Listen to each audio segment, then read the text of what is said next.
السلام علیکم ورحمۃ اللہ وبرکاتہ۔ اعوذ باللہ من الشیطان الرجیم، بسم اللہ الرحمن الرحیم۔ آج میں آپ کو بتاؤں گا کہ جن بچوں کے، بڑوں کے، جوانوں کے پلیٹلیٹس کم ہو جاتے ہیں، یعنی کوئی میڈیسن کھا لی، کوئی بیماری لمبی ہوگی یا کوئی بھی مسئلہ بن گیا جس کی وجہ سے پلیٹلیٹس بہت زیادہ گر جاتے ہیں، تو گھر والے بھی بہت پریشان ہو جاتے ہیں، ڈاکٹر بھی بہت پریشان ہو جاتے ہیں۔ اس کے لیے آپ نے بہت ہی آسان کام کرنا ہے۔ یہ آپ نے چیزیں نوٹ کر لینی ہیں اور اس کے ساتھ ساتھ آپ نے جو میں نے آپ کو بتانا ہے وہ آپ نے استعمال کرنا ہے، اور جن چیزوں سے پرہیز بتانی ہے وہ آپ نے کرنی ہے۔ دوستو یہ ویڈیو آگے شیئر کر دیں، جن لوگوں کو تک نہیں پہنچتی ان تک بھی پہنچنی شروع ہو جائے۔ میں ہوں ڈاکٹر حافظ دستار انجم، آپ دیکھ رہے ہیں یوٹیوب چینل۔ میرا آج کا جو موضوع ہے وہ ہے وائٹ سیلز بڑھانے کا طریقہ، پلیٹلیٹس کو بڑھانے کا طریقہ، پلیٹلیٹس نارمل کرنے کا طریقہ۔ دوستو پلیٹلیٹس جن لوگوں کے کم ہو جاتے ہیں ان کو جو اینٹی بائیوٹک ہوتی ہے، میڈیسن ہوتی ہے، وہ نقصان دینا شروع کر دیتی ہے۔ اس سے بلکہ نقصان کی وجہ سے ہی یہ کم ہوتے ہیں، اور اس کے بعد مریض دن بدن نیچے ہی جاتا ہے۔ کوئی بھی میڈیسن دی جاتی ہے تو اس پر اثر انداز نہیں ہوتی۔ اس کے لیے آپ نے کیا کرنا ہے دوستو، ایک تو آپ نے سب سے پہلے میڈیسن بند کر لینی ہے، دوسری آپ نے فاسٹ فوڈ وغیرہ، فیزی ڈرنک وغیرہ، پروسیسنگ فوڈ، جو بھی بازاری فروزن فوڈ جو بھی ہے سارے کا سارا بند کر دینا آپ نے۔ تازہ ہوا میں اس مریض کو رکھنا ہے، صبح و شام آپ نے اس کو واک کروانے کے لیے کسی گارڈن، کسی پلاٹ، کسی پارک کے اندر لے جانا ہے، اور اس کے ساتھ ساتھ آپ نے اس کو سیب، ایک درمیانی سائز کا سیب لے لینا ہے۔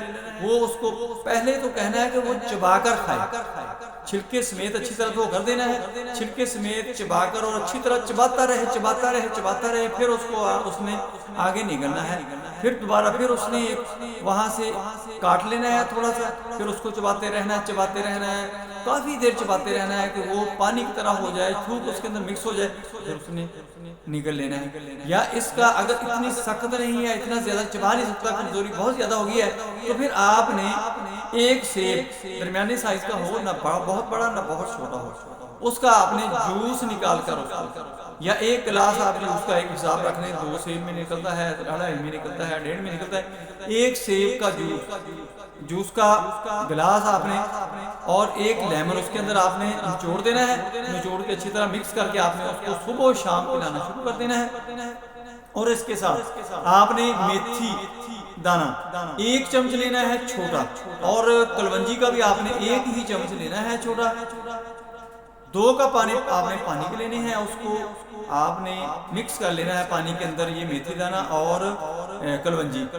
اس کے بعد آپ نے اس کو چولہے کے اوپر رکھ دینا ہے، پکاتے رہنا ہے، کافی دیر پکانا ہے کہ 1.5 گلاس یا 1.5 کپ، اگر آپ نے 2 کپ رکھے ہیں تو 1.5 کپ رہ جائے، 2 گلاس رکھے ہیں تو 1.5 گلاس رہ جائے۔ پھر آپ نے اس کے اندر گڑ ڈالنا ہے، 5 پتے آپ نے پودینے کے ڈالنے ہیں، 5 ہی آپ نے سبز دھنیا کے ڈالنے ہیں، اور 1 انچ کا ٹکڑا آپ نے کھیرے کا کاٹ کر اس کے اندر پھینک دینا ہے، اور کچے برتن کے اندر آپ نے اس کو رکھ لینا ہے کچھ دیر کے لیے۔ گڑ آپ نے اس کے جب ابالنا ہے اس کے اندر اسی وقت آپ نے ڈال دینا ہے۔ یہ آپ نے صبح دوپہر شام اس مریض کو پلانا شروع کر دینا ہے، اور اس کے ساتھ آپ میڈیسن اس کو استعمال کروا سکتے ہیں، چائنا سلف لائکوپوڈین۔ یہ دونوں میڈیسن آپ نے مکس کر کے مریض کو دینی شروع کر دینی ہے، 30 تقریباً لینی ہے، صبح دوپہر شام 5 کی طرح۔ آپ کے مریض کے پلیٹلیٹس جو ہیں وہ بالکل نارمل ہو جائیں گے، اور کچھ گھنٹوں کچھ دنوں کے اندر ہی بالکل ٹھیک ہو جائے گا مریض۔